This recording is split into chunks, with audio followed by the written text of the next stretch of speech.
Assalamualaikum warahmatullahi wabarakatuh. Hai teman-teman semua. Sebelumnya, perkenalkan nama saya Yuni Kartika Hakim Putri dari kelas 5B Ekonomi Syariah, mata kuliah Sistem Informasi Manajemen dengan dosen Debbie Arisandi MBA, Institut Agama Islam Negeri Bengkulu, tahun ajaran 2020-2021. Pada video kali ini kita akan membahas tentang area fungsional organisasi dan tipe-tipe sistem informasi. Area fungsional organisasi. Dalam sebuah organisasi atau perusahaan, terdapat beberapa area fungsional atau biasa disebut departemen. Setiap departemen ini mempunyai sistem informasi sendiri atau disebut dengan Functional Area Information System, disingkat FISE. FISE ini akan menjalankan fungsi-fungsi khusus. Contohnya, ada sistem informasi untuk finance dan accounting, ada untuk production atau produksi, ada juga untuk marketing atau pemasaran, human resources, sumber daya manusia, dan juga ada untuk quality assurance atau jaminan kualitas. Dan setiap area tersebut mempunyai proses bisnis masing-masing sehingga sistem informasi harus berbeda antara FISE yang satu dengan FISE yang lain.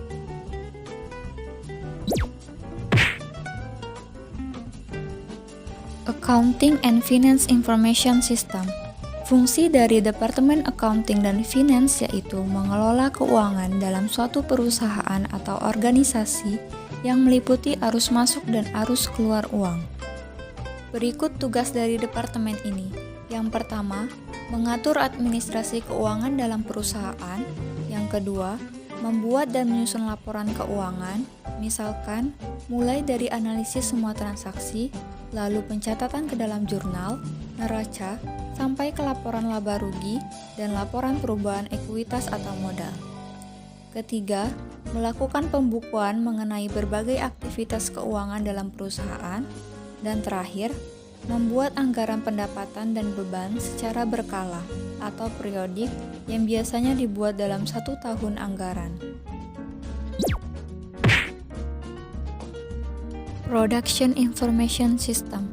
Departemen produksi adalah sebuah departemen yang bertanggung jawab dalam proses pembuatan produk dan hasil produk.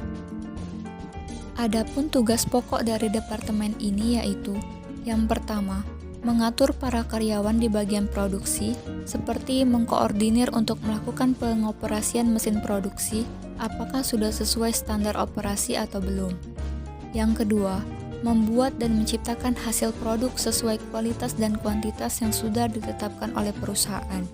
Yang ketiga, sebagai pusat pengendalian target produksi, yaitu untuk menciptakan hasil produk sesuai target.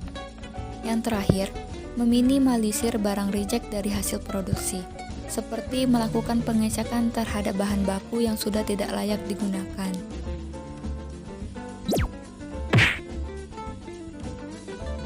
Marketing and Sales Information System.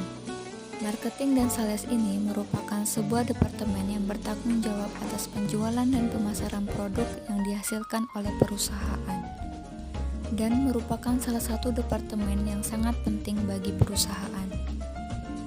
Berikut beberapa tugas dari Departemen Pemasaran dan Tenaga Penjual. Yang pertama, memasarkan produk yang dimiliki oleh perusahaan. Yang kedua, membuat iklan produk yang menarik. Artinya, iklan harus kreatif mungkin agar menarik calon pembeli. Bisa dengan menambahkan promo diskon atau yang lainnya. Yang terakhir, mengenalkan produk kepada calon pembeli dengan menggunakan berbagai platform digital seperti Facebook, Instagram, ataupun iklan berbayar di YouTube.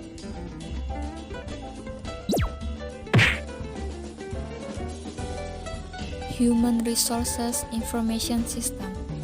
Fungsi dari departemen ini adalah untuk mengelola sumber daya manusia dan karyawan yang ada dalam suatu perusahaan, mulai dari perencanaan, rekrutmen, dan seleksi karyawan baru. Adapun tugas dari departemen ini adalah yang pertama, memonitor kehadiran karyawan atau absensi mulai dari jam datang dan jam pulang. Yang kedua, mengembangkan kualitas karyawan, misalnya mengadakan training dan pelatihan-pelatihan mengenai hal-hal yang mereka belum ketahui sebelumnya. Yang ketiga, mengatur ruang lingkup pekerja atau karyawan, baik yang berhubungan langsung dengan pekerjaan atau di luar pekerjaan. Yang keempat, mengatur hak dan kewajiban apa saja yang harus dilakukan dan didapatkan oleh pekerja atau para karyawan tersebut.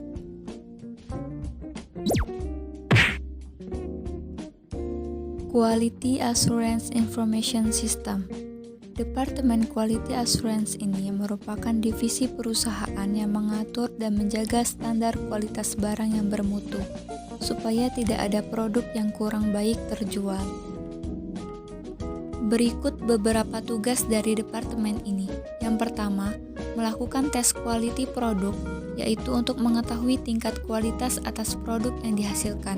Yang kedua, mendokumentasi hasil tes quality produk. Yang ketiga, bekerja sama dengan Departemen Marketing untuk menawarkan produk dengan kualitas yang baik kepada para pelanggan.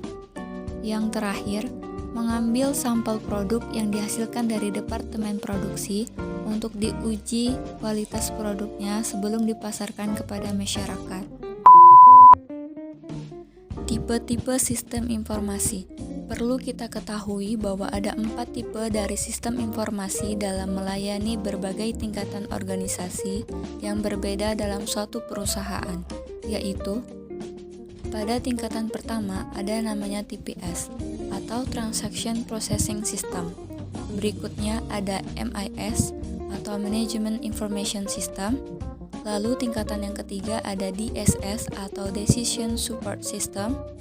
Dan tingkatan teratas ada ISS atau Executive Support System.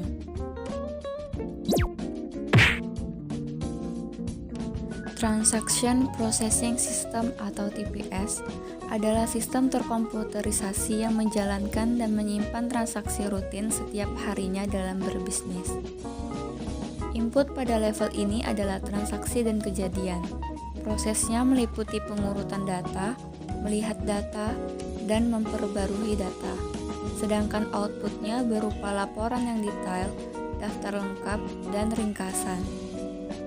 Karakteristiknya, yang pertama, jumlah data yang diproses sangat besar. Yang kedua, sumber data umumnya berasal dari pihak internal. Yang ketiga, memproses informasi secara teratur. Dan dalam perusahaan, sistem TPS ini bekerja pada level operasional.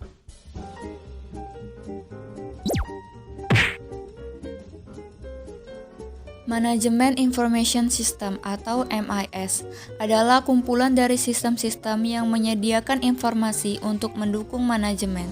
Fungsinya, mengubah data yang telah dikirim dari TPS menjadi informasi. Input pada level ini adalah data dengan volume yang besar. Untuk prosesnya berupa model-model sederhana dan outputnya adalah summary report. Untuk karakteristiknya yang pertama, keputusan-keputusan terstruktur dan semi-terstruktur. Yang kedua, berorientasi terhadap pengendalian laporan.